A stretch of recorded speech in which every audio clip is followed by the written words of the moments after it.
Teman sesi, tahukah di mana Meulaboh berada? Kota ini adalah ibu kota Kabupaten Aceh Barat, terletak langsung di bibir Samudra Hindia, di mana Meulaboh dulunya adalah kota pelabuhan yang ramai dan indah. Namun, posisi yang menghadap samudra lepas ini menyimpan cerita pilu yang takkan pernah dilupakan dunia.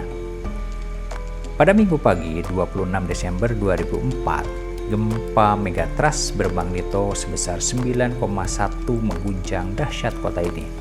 Hanya dalam hitungan menit, air laut surut drastis sebelum akhirnya kembali sebagai dinding air setinggi 15 hingga 30 meter.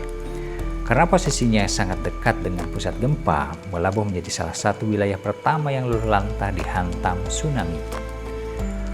Dampaknya sangat mengerikan. Meulaboh lumpuh total dan sempat terisolasi dari dunia luar. Lebih dari 14.000 nyawa di Aceh Barat melayang dalam sekejap mata dan puluhan ribu lainnya kehilangan tempat tinggal. Kota ini berubah menjadi hamparan puing dan kesedihan. Kini lebih dari 2 dekade berlalu, mari kita sejenak kirimkan doa terbaik kepada para syuhada korban tsunami Meulaboh.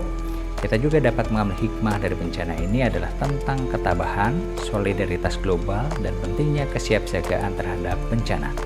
Meulaboh telah bangkit dari jalan sunyi dan air mata. Jangan pernah lupakan sejarah, like, share, dan subscribe untuk menjaga channel ini.